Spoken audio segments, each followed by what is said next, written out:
mungkin sebelumnya aku izin memperkenalkan diri dulu. Perkenalkan nama aku Mutia dari Seksi Pendidikan dan Profesi Hima Kedokteran FK 4 2022 yang hari ini akan membantu memoderasi wawancara visit kelas dan residen 2022. Nah, mungkin aku juga izin tanya nih Teh, sebenarnya apa sih alasan yang mendorong Teteh untuk mau gitu berbagi cerita sama kami tentang stase mata ini? Mungkin Mangga Teh boleh dijawab. Oke, sebenarnya kalau misalnya dari aku simpel sih, karena apa? Pengennya anak-anak yang nantinya akan masuk ke dunia perkoasan lebih terbayang lagi dan tidak apa ya istilahnya blunder lah terkait permasalahan perkosaan ini gitu. Karena yang aku rasakan pada saat aku praklinik ya masih banyak sekali hal-hal yang aku takutkan terkait permasalahan perkoas-koasan gitu. Karena banyak banget gitu mitos-mitos yang berkeliaran, baik itu yang istilahnya positif ataupun lebih banyak yang negatif gitu. Sampai pada akhirnya aku merasa ketika ada penawaran untuk menjadi salah satu pembicara di sini, ya I'm so happy to share with you guys gitu, agar tentunya kalian nanti lebih tergambar dan bisa lebih terarah lagi seperti itu. Nah, mungkin salah satu yang buat ragu atau takut dari kami itu karena mungkin salah satu pertanyaannya itu sebenarnya seberapa sulit sih Teh proses yang bakal kita jalani di stase mata. Oke. Sebenarnya kalau misalkan berbicara stase mata ya, stase mata ini menjadi stase yang tentunya hanya stase minor, tetapi memang betul sangat penting sekali dibandingkan dengan stase-stase minor yang lainnya. Sebetulnya memang semuanya penting sih, tapi mata ini memiliki salah satu keunikan gitu, karena pertama, stase mata ini menjadi salah satu stase yang tempatnya berbeda sendiri. Kalau misalkan semua stase rumputnya itu di Rumah Sakit Hasan Sadikin, berbeda dengan stase mata yang memang rumpunnya itu langsung di rumah sakit mata Cicendo seperti itu. Dan kalau misalnya berbicara tentang apa ya stase mata, tentunya walaupun hanya kita istilahnya apa ya membahas terkait permasalahan mata, tetapi banyak banget kaitannya dengan penyakit-penyakit yang lain. Dan so far ya setelah melewati stase mata betul-betul apa ya menambah wawasan aku banget gitu ya bahwa ternyata organ mata itu kalau misalnya dikaitkan dengan penyakit gitu ya bukan hanya itu-itu saja tetapi sangat luas sekali kaitannya termasuk nanti mungkin akan nyambung dengan beberapa penyakit sistemik lainnya seperti itu. Nah, mungkin biar kita lebih siap lagi gitu Teh, apa aja sih yang perlu kita siapkan agar bisa lancar gitu menjadi koas stase mata nantinya. Oke, yang paling pertama kalian tuh harus paham dulu terkait anatomi mata. Karena ini tuh menjadi dasar dan ketika nanti kalian masuk ke koas stase mata ini, betul-betul kalian akan dianggap sudah paham mengenai anatomi mata. Karena apa? Ketika nanti kalian koas mata, ini bener-bener ya waktu day one aja kan pagi-pagi pengenalan gitu ya. Di hari itu juga kalian akan langsung dibagi ke beberapa divisi dan di divisi-divisi itulah tentunya nanti kalian akan langsung berhadapan dengan pasien gitu. Jadi nggak boleh tuh yang namanya kita kelihatan kebingungan ya, karena apa? Nanti juga akan memberikan stigma kepada pasien, salah satunya mungkin pasien akan ragu sama kita gitu. Jadi memang harus betul-betul dipersiapkan dari segi anatomi matanya, kemudian kalian harus punya gambaran-gambaran apa aja gitu penyakit-penyakit mata yang paling sering terjadi di Indonesia dan itu apa kalau misalkan berdasarkan nilai SKDI kedokteran umumnya kalian itu harus 4 gitu. Jadi memang ketika SKDI 4 itu kalian harus sudah tahu mulai dari gejalanya, kalian harus bisa mendiagnosis, bahkan kalian harus sudah sampai bisa memberikan tata laksana seperti itu. Jadi memang nanti kalian harus tahu lah bahwa di mata itu ada beberapa penyakit yang memang sering banget terjadi dan kalian juga harus tahu bahwa di stase mata itu ada beberapa divisi, ada divisi glaukoma, ada divisi refraksi, ada divisi infeksi gitu dan masih banyak lagi. Dari situ kalian harus tahu gitu beberapa penyakit yang memang paling sering terjadi. Nanti itu akan memudahkan sih menurut aku sendiri ya. Nah, Mm-mm. tapi sebelumnya itu kayak kita dikasih study guide-nya gitu kah Teh atau kayak gimana?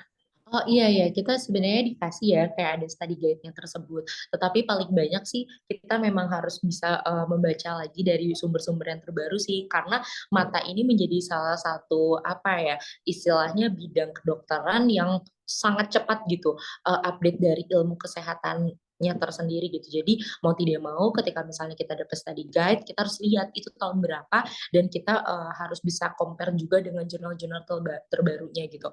Karena memang banyak banget sih apa ya istilahnya kajian-kajian ilmiah terkait mata. Nanti juga kalian kalau lagi stase mata nih ya, setiap pagi sebelum kalian masuk ke poli dan bertemu sama pasien, dari pagi tuh biasanya dari setengah 7 sampai jam 8 pagi kita harus ikut kajian ilmiahnya dari para residen seperti itu. Oke Teh. Nah, tapi kalau misalkan tadi kan kayak misalkan kita harus nyari gitu ya, penyakit-penyakit yang mungkin terbaru atau berita-berita terbaru gitu tentang penyakit mata. Nah, itu biasanya berarti kita nyari sendiri gitu ya Teh atau gimana? Nah, nanti tuh bakal dikasih arahan tersendiri sih sama si preseptornya gitu. Nanti misalkan dibilang ya, kalian kalau misalkan kasus refraksi nih di divisi refraksi kalian harus dapat kasus orang yang dengan miopia dengan juga orang dengan presbiopia. Kemudian nanti kalau misalnya di glukoma, kalian harus nemu dan ketemu apa istilahnya berinteraksi langsung sama pasien yang emang glukomanya matur ataupun bahkan yang imatur sekalipun. Kalian harus bisa melihat perbedaannya apa, kalian harus bisa lihat gejala yang dirasakan selain misalnya matanya tidak nyaman, apakah ada terganggu sistemik yang lainnya atau tidak, dan masih banyak lagi. Nah, jadi nanti akan diarahkan sih sebetulnya sama si preseptornya kayak kita tuh biasanya satu kelompok wajib nantinya kan ada case report gitu ya. Jadi harus misalnya sekarang dari divisi refraksi harus dapat kasus ini, divisi infeksi harus dapat kasus ini, dan masih banyak lagi kayak gitu-gitu. Jadi nanti bakal dibantu juga sama LO gitu. Dimana LO ini kan biasanya residen ya, kalau misalnya preceptor tuh udah konsulen. Nah, jadi nanti sama akang teteh dokter residennya bakal dikasih tahu kayak misal contohnya yang jaga aku sama teman aku nih di refraksi. Terus ternyata ada nih kasus miopia yang harus dijadikan sebagai bahan kasus yang nantinya kita harus report sama konsulen dipresentasiin. Nanti kita cross check dulu sama LO atau presiden yang ada di situ. Dok, boleh nggak kalau misalkan pasien ini kita jadikan sebagai bahan kasus kita gitu kan. Nanti kalau misalkan ACC dari residen, kita bakal manggilin teman-teman kita gitu kayak guys kesini gitu kan, ada kasus yang memang terkait untuk kita presentasiin. Nanti semuanya bakal datang ke situ, kita melakukan anamnesis bareng-bareng, tapi perwakilannya sama teman-teman yang lagi jaga di divisi itu gitu. Jadi nanti enak lah, gampang kok. Selain itu, gimana sih Teh sistem, terus lingkungan pendidikan, dan juga ujian yang ada di stase mata? Oke, oke. Nah, jadi kalau misalnya sistem pembelajarannya di sana, sebetulnya menurut aku pribadi ya, tidak terlalu hektik dibandingkan dengan stase-stase yang lain. Jadi kalau misalkan teman-teman biasa apa bilang dari angkatan aku atau kakak-kakak tingkat kita, biasanya mereka bilang kayak, ah stase mata mah stase liburan gitu. Karena apa? Pertama, kita tuh memang koasnya itu dari pagi hanya sampai sore aja. Paling maksimal di jam 4-an aja gitu untuk absen pulang gitu kan. Kemudian yang kedua, kita tuh tidak ada yang namanya jaga malam. Kemudian yang ketiga gitu kan, ya tidak terlalu berat karena posisinya kita hanya di ruangan itu aja dan apa ya istilahnya mobilitasnya sangat kecil sih karena kita kan benar-benar tidak harus memeriksa head to toe ya dan tidak ada istilahnya kasur pasien tapi lebih ke kayak kita duduk di depan kita ada meja pemeriksaan, ada alat untuk mengecek matanya, ya udah dari situ aja gitu. Nah, jadi memang mobilitasnya juga sesantai itu gitu. Kemudian kalau misalkan biasanya di stase mata itu betul-betul yang namanya kita itu diberikan kebebasan untuk banyak berinteraksi dengan pasien.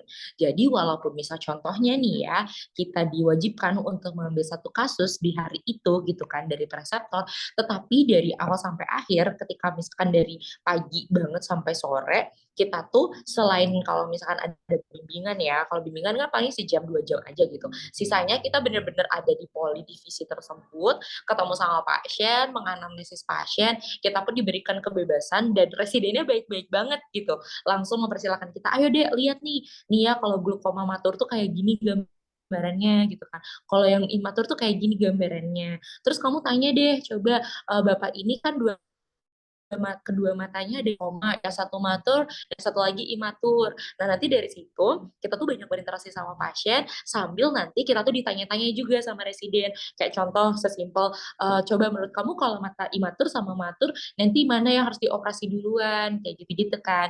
Kemudian kalau misalnya diinfeksi, nanti juga dikasih arahan, nggak boleh nih kamu istilahnya memeriksa pasien dengan kondisi mata infeksi, tetapi kamu tidak menggunakan pelindung apapun gitu kan. Nanti ditanya-tanya juga, jadi sedikit demi sedikit dikasih pembekalan juga sama residen-residennya, kayak gitu. Kemudian nanti yang tadi aku bilang ya, dari pagi sampai sore itu biasanya kita mengikuti jadwal dokter nih.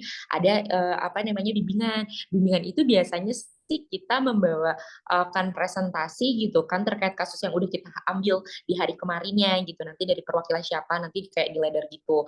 Dari situ nanti kalau udah beres case report biasanya per slide PowerPoint itu nanti dikasih koreksi tersendiri gitu. Ini kamu penulisan nggak boleh gini ya. Nanti kalau misalkan kamu mendiagnosis pasien harus inform konsennya A, B, C, D, E, F, G, dan masih banyak lagi kayak gitu-gitu. Nanti juga banyak kita mendapatkan ilmu sih. Jadi kalau misalkan di fase koasnya mata, kita tuh bener-bener nggak kayak preseptornya tuh ngejelasin menggunakan PPT gitu, bahwa bla bla bla bla gitu, enggak. Tetapi lebih bagaimana caranya mereka menjelaskan kepada kita by case gitu. Jadi terkait dengan kasus itu ya udah dibahasnya seputar-seputar itu. Paling kalau misalkan panjang lebar nanti membahasnya tapi masih dalam backgroundnya di situ-situ aja kayak gitu batasannya. Kemudian kalau misalkan apa belajar sebenarnya memang kita harus benar-benar belajar sih, dan belajarnya kita tuh nggak cuman pada saat kita lagi istirahat aja gitu di ruangan koas, tapi benar-benar ketika kita ketemu sama pasien, biasanya kan apa namanya residen tuh banyak banget tanya sama kita ya. Nanti kalau kita nggak tahu, ayo deh coba cari tahu gitu. Nanti itu tuh harus benar-benar kayak langsung cari tahu. Ayo udah ketemu belum? Kalau kita udah, kita harus langsung report sama si residennya bahwa dok jawabannya gini gini gini bukan. Oh ya dok saya paham bla bla bla bla bla bla. Nah, jadi dari situ juga ada interaksi juga gitu kan.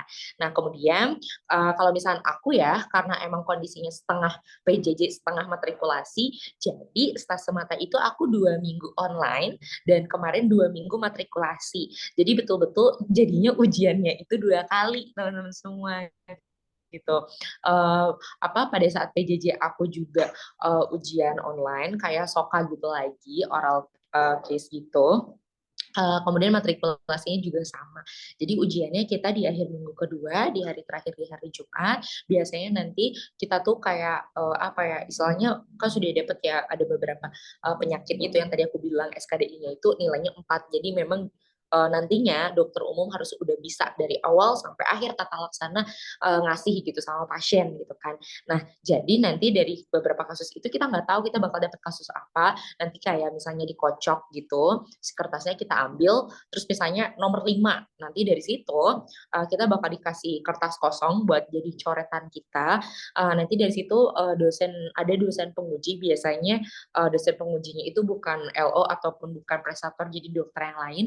Nanti dia menjelaskan kayak ngasih tahu bahwa oke, misalnya ada ibu 65 tahun, kemudian apa namanya memiliki keluhan utama bahwa mata sebelah kanannya itu seperti berawan. Coba kamu cari tahu. Nah, dari situ kita ujiannya benar-benar kayak nganamnesis ke dokternya langsung gitu. Apa baik dok, saya izin gitu kan untuk melakukan anamnesis gitu kayak misalnya baik ibu 65 tahun dengan apa keluhan utama mata sebelah kanannya berawan. Kalau boleh tahu dari kapan ya Bu? Kok bisa terjadi? Apakah ada keluarga? Jadi benar-benar anamnesis dari riwayat penyakit sekarang, riwayat penyakit dahulu, riwayat keluarga, kemudian juga riwayat masa lalunya itu dijelasin semuanya, kita cari tahu sama pada akhirnya nanti kita sebutin juga pemeriksaan fisik yang bakal kita lakuin itu apa. Dari situ betul-betul nanti kita ditanya juga kayak diagnosisnya apa gitu. Oke, kalau diagnosisnya itu udah tata laksananya apa gitu. Nah, nanti dari situ dokternya misalnya udah cukup puas, nanti bakal ditanya lagi yang terkait dengan kasus ataupun bahkan yang beda kasus. Oke, misalkan tadi kasusnya glaukoma gitu kan. Nanti bisa jadi ditanya tentang penyakit uveitis kayak gitu ataupun bisa ditanya lagi tentang penyakit-penyakit yang berkaitan dengan apa namanya infeksi juga kayak gitu dan masih banyak lagi. Jadi memang benar-benar wawasan kita harus banyak banget sih, apalagi yang paling penting ya kalau di koas mata teman-teman harus hafal dengan detail tata laksana yang akan kalian berikan kepada pasien dan juga pemeriksaan penunjang, jangan sampai salah karena rata-rata memang dokternya itu sangat detail banget untuk 2 hal itu gitu. Mungkin itu sih dari aku. Nah, mungkin aku izin tanya juga sih, Teh, penasaran. Jadi sebenarnya tuh seberapa besar sih, Teh, bukan seberapa besar sih, tapi peran koas tuh dalam penanganan penyakit pasien di stase mata tuh gimana sih, Teh? Jadi gini, karena di Cicendo itu menjadi salah satu rumah sakit pusat ya, jadi rujukan juga untuk penyakit mata ini. Oleh karena itu, pasien yang akan kita temui di stase mata itu bukan 7 orang, 8 orang, tapi bisa jadi lebih dari 10 orang. Dan ketika misalnya kita berinteraksi dengan mereka, kita bisa ngelihat banget gitu. Oh, oke, misalnya kita izin sama residen atau residennya kayak, "Dek, kamu anamnesis deh coba," gitu kan. Kita anamnesis terus dari situ, "Oke ya, Dek, kita lihat ya, nih gambarannya seperti ini." Dilakukan pemeriksaannya. Jadi kita ngeliat gitu, si residen melakukan pemeriksaan langsung kepada pasien. Nanti dari situ ada dokter konsulen, biasanya dokter konsulen duduk, nanti langsung kayak dokter residennya langsung menjelaskan, "Baik dokter, ini ada ibu ini usianya 30 tahun dengan keluhan utama bla bla bla bla bla bla, di mana kondisinya sudah bla bla bla bla bla bla bla bla," gitu. Jadi kan nantinya kita bisa ngelihat gitu kan.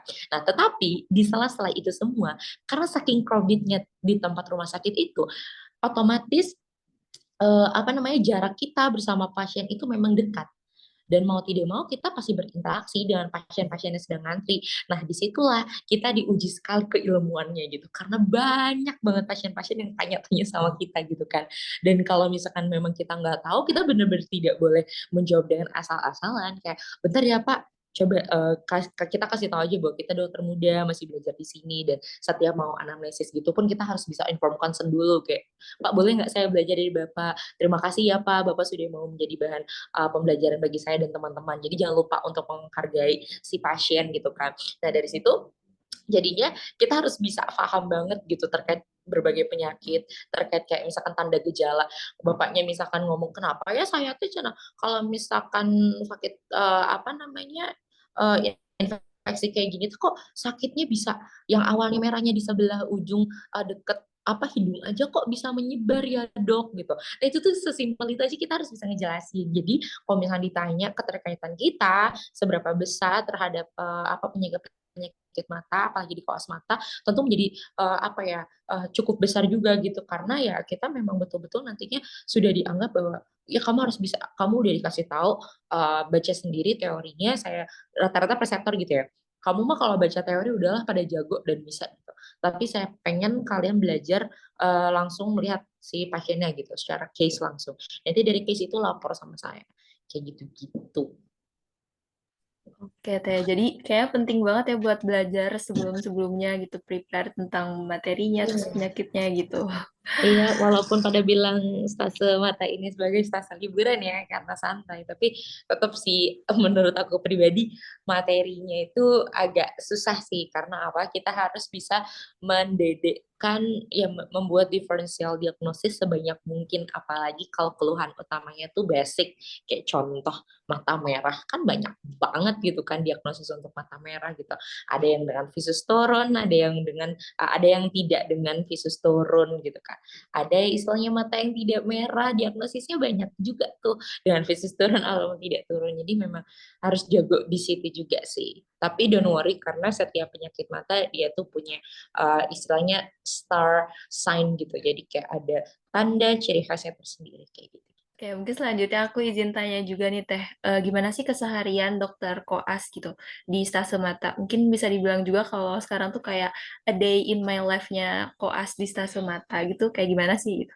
Mungkin Bangga Teh boleh dijawab. Oke, di stase mata ini tentunya menjadi salah satu stase yang betul kalau misalkan harus dikatakan disiplin, disiplinnya harus tinggi banget gitu kan. Tetapi ya kalau dijalani sih nggak se-strict itu ya, masih santai-santai aja gitu. Jadi betul-betul kita bisa datang 6:30 pagi nih ya, 6:30 pagi harus udah ada di ruang koas. Nanti kita biasanya langsung buka laptop, ada kajian ilmiah bareng sama residen dan biasanya presentasi itu residen sama konsulen-konsulen gitu. Jadi kita emang sebenarnya nonton aja gitu.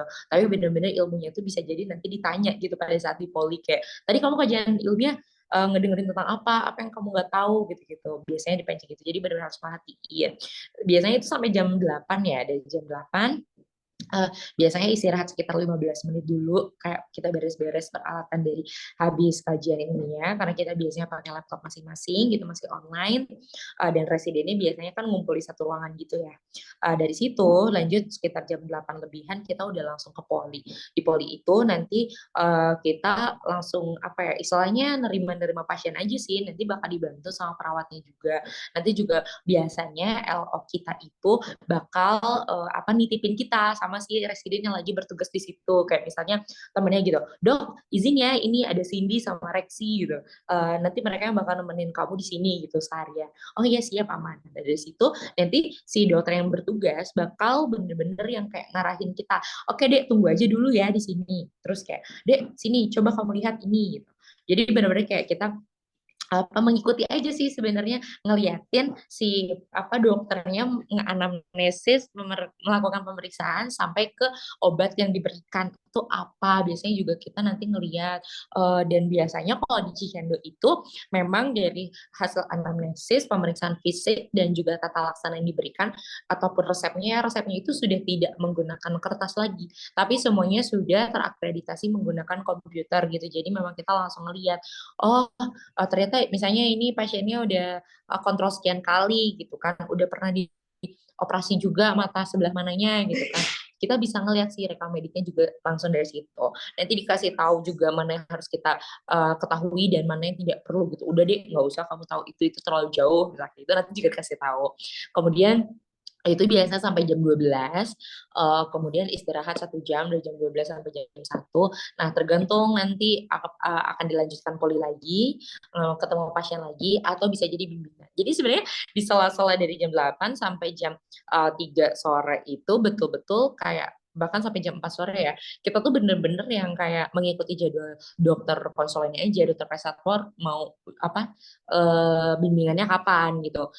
Kebanyakan sih habis zuhur kita bimbingan sama dokter preseptornya di sana, nanti bahas case report itu. Dari situ sebenarnya nanti kalau udah cepet beresnya kita balik lagi ke poli sampai si pasiennya udah habis. Kalau pasiennya udah habis nanti biasanya kita kumpul lagi ke ruang koas, dan kalau sudah ada dapat arahan boleh pulang ya boleh pulang. Jadi kita nggak bisa ya pulang duluan sebelum residen gitu, nggak bisa. Biasanya kalau misalkan emang udah habis semuanya terus kata residennya, oke deh udah boleh pulang ya, kita juga mau pulang. Presiden pulang kita juga pulang gitu pada saat memang rumah sakit pun tutup kayak gitu. Udah sih sesimpel itu sampai sore doang. Udah. Oke, Teh, mungkin tadi tes ini kan sempat 2 minggu online, tuh, terus 2 minggu offline. Nah, itu kegiatannya bedanya apa tuh, Teh? Sebenarnya kalau misalkan PJJ lebih banyak kita membahas teori sih, dan dokternya pun menjelaskan, jadi kayak lebih kayak kita dapat kuliah aja sih dari dosennya gitu. Kemudian kita kalau misalkan latihan kasus pun hanya dilihat foto-fotonya aja gitu kan, dan memang itu sangat terlihat banget gitu kan bahwa oh iya kalau misalkan penyakit glaukoma mah kelihatannya ini gitu kan. Tapi kalau misalkan bedanya sama yang matrikulasi, bener-bener terkadang tidak sesuai dengan gambar yang ada gitu sih, baik itu di buku ataupun misalnya di Google gitu ya. Jadi lebih banyak lagi kita harus bisa menganalisis apa secara seksama gitu bahwa oh iya ini tuh ternyata kalau gambaran kayak gitu udah termasuk glaukoma ya yang imatur gitu. Oh kalau udah kayak gini mah berarti udah matur gitu, dan masih banyak lagi. Dan dari segi ujiannya pun memang cukup berbeda sih. Kalau ujiannya pada saat online ya, kita lebih kayak langsung dikasih case-nya sama dokternya, dari situ bakal lebih banyak ditanya-tanya. Tapi kalau misalkan ketika waktu matrikulasi, aku merasakan bahwa kita benar-benar dikasih kasus, cuma dikasih tahu identitas pasien sama keluhan utama, dan dari situ kita harus betul-betul bisa menggali si penyakitnya apa sampai ngasih tata laksananya apa, kayak gitu. Oke, Teh. Mungkin untuk selanjutnya di stase mata ini ada juga gak sih Teh kayak kloter untuk kelas atau kloter untuk jaganya gitu?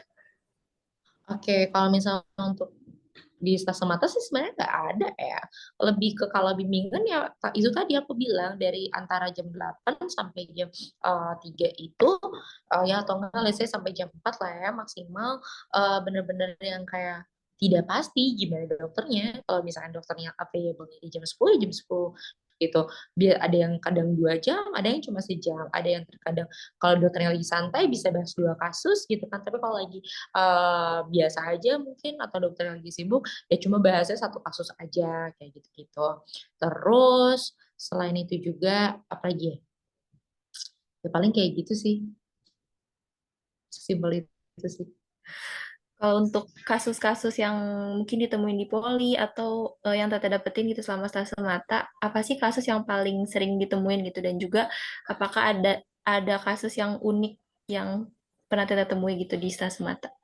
Oke, kalau misal dari setiap apa namanya setiap divisi pasti sih ketemu aja gitu kan, apalagi istilahnya kasus-kasus yang memang paling sering terjadi ya kalau misalkan di lansia gitu di divisi glaukoma tuh banyak banget, makanya menurut aku tuh dari dulu ya pada saat awal stase mata tuh gak kok susah rasanya untuk mengerti kasus glaukoma karena se-complicated itu gitu. Jadi bukan susah dipahami atau susah dilihat sign and symptomnya, tapi bener-bener kayak karena teorinya sepadat itu dan sebanyak itu, tata laksananya juga cukup ribet dan cukup banyak, jadinya agak sulit untuk menghafal itu dibandingkan kalau misalnya kita melihat beberapa penyakit infeksi lainnya gitu kan, atau misalnya apa penyakit-penyakit ya kalau bisa dibilang keseharian, entah itu misalnya yang memang ada benda asing yang masuk kepada mata dan lain sebagainya gitu. Jadi glaukoma sih emang banyak banget dan kita harus bisa benar-benar ngebedain mana matur, mana imatur, terus kayak macam-macam tata laksana. Kan kalau glaukoma itu sebenarnya tidak ada obatnya ya gitu. Tapi lebih ke apa namanya? Lebih ke nanti tindakannya tuh mau yang kayak gimana gitu kan. Oleh karena itu sih yang benar-benar harus kita bisa dalamin, karena itu juga nanti kita di minggu kedua akan ada hari di mana kita tuh naik ke ruang OKA gitu. Jadi kita nanti bisa langsung ngeliat dokternya melakukan operasi. Dan fun fact ya, aku baru tahu dan agak cukup kaget juga gitu kan, ketika aku naik ke ruang OKA, bener-bener aku melihat ternyata hanya sedikit operasi yang memang menggunakan bius total gitu. Jadi terkadang banyak operasi yang memang dilakukan menggunakan bius, tetapi pasiennya masih sadar. Jadi kayak agak ngeri-ngeri geli gimana gitu ya kan, kita ngelihat pasiennya istilahnya matanya dibuka gitu, eh, terus kayak matanya masih bisa gerak kanan kiri kayak ibu lihatnya ke kanan bu biar saya bisa masuk alatnya gitu kan, dan ibunya tuh sadar gitu. Terus kayak kita yang ngelihatnya loh kok agak ngilu ya matanya, ada yang kayak dimasukin apa berbagai alat tapi kok masih bisa sadar, ada yang ngejahit juga masih bisa oke oke fine fine aja. Jadi ya itu agak fun fact ya kalau dari aku, mungkin gitu sih. Kalau kasus kasus yang paling lucu apa ya? Kasus paling lucu mungkin ini apa bapak-bapak udah agak tua, jadi dia mungkin nggak sadar dia tuh buru-buru, jadi dia apa namanya bikin seduh kopi terus ada sendok ya di kopinya itu masih ada di gelasnya kita masih ada sendoknya, terus bapaknya nggak sadar tiba-tiba lep minum kayak gini terus si sendoknya tuh ujungnya tuh nyolok ke mata gitu, dan itu posisinya kencang karena bapaknya buru-buru mau ke sawah gitu. Dari situ semua bapaknya dibawa ke IGD dan seluruh bagian mata yang warna putihnya ini bleeding merah gitu, jadi terjadi pendarahan di situ. Dan yang kenapa unik luar biasanya, walaupun ini terjadi pendarahan di seluruh bagian putih matanya, tapi luar biasa kornea matanya ini tidak bermasalah. Jadi seluruh bagian yang hitamnya ini fine fine aja.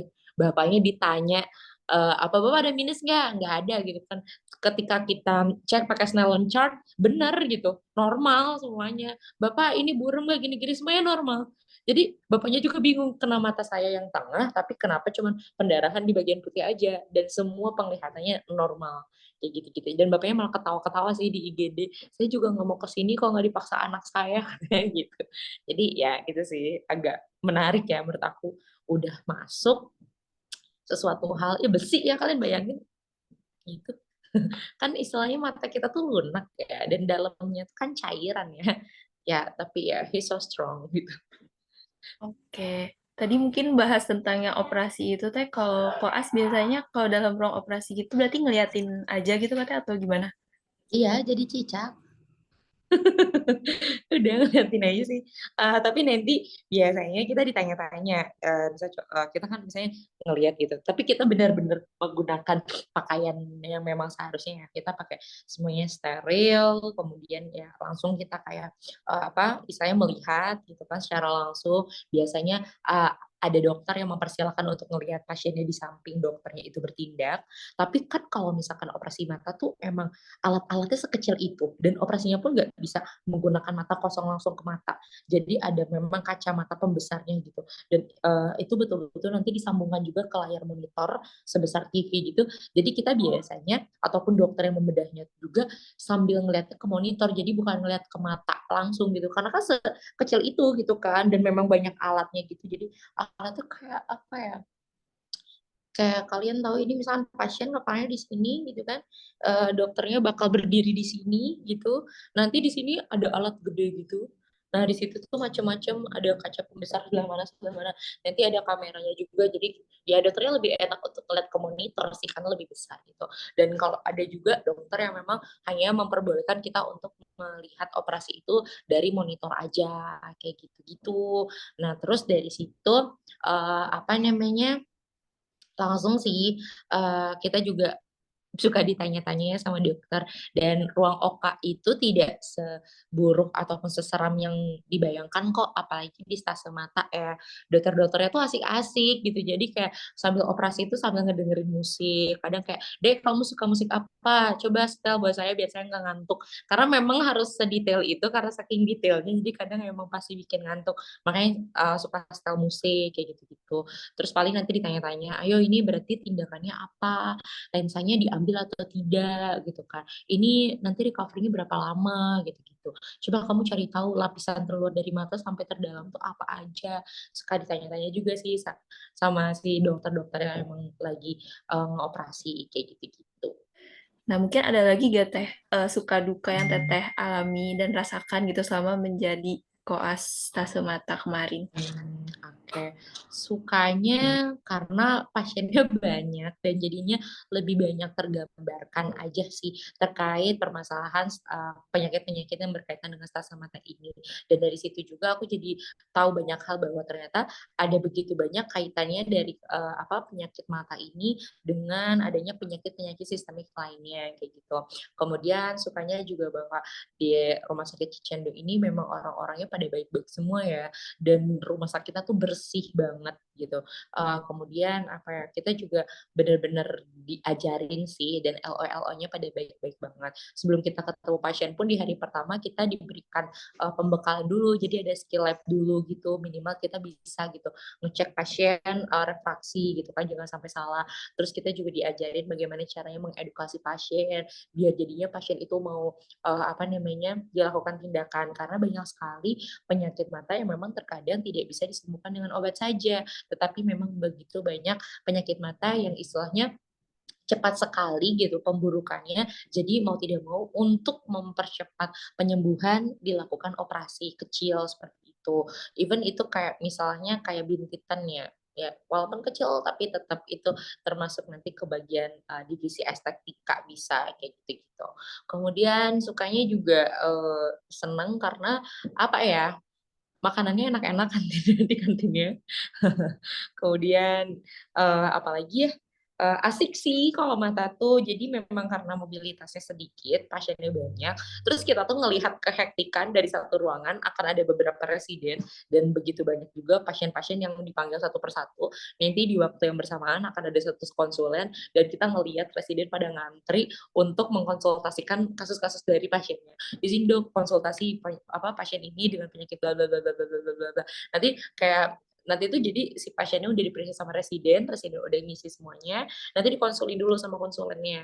Nanti pada saat konsulennya ada, residen itu manggil lagi si pasien gitu. "Izin ya Pak, Bu, kita cek sekali lagi sama konsulen." Nanti konsulen cuman kayak 10 detik, oh ya, ini ada ini," gitu kan. Terus kayak kita yang bengong, "Waduh, kok bisa secepat itu ya?" Kak, ya karena hebat lah pokoknya gitu. Konselnya itu sehebat itu gitu, kayak aku ngeliat aja para residen masih bener-bener pelan-pelan ngeliatinnya gitu-gitu kan. Tapi kalau misalkan konselnya udah kayak, ini ada ini." Salut sih kita, kayak gitu-gitu. Terus kalau misalkan dukanya terlalu sebentar, terlalu sebentar sih menurut aku ya, untuk aku yang kayak setengah PJ, setengah matrikulasi, karena lebih enak lagi kalau misalkan, apa namanya, matrikulasi full gitu selama 1 bulan gitu kan. Kemudian dukanya juga, terkadang, apa ya, orang-orang yang kita harapkan untuk kayak misalkan dioperasi kayak gitu tuh masih banyak banget gitu, yang kayak lebih takut dan lebih memilih untuk tidak dioperasi. Jadi malah kayak, "Udah dok saya maunya minta obat minta obat minta obat." Padahal kata alasannya bukan obat gitu, memang harus ditindak operasi gitu.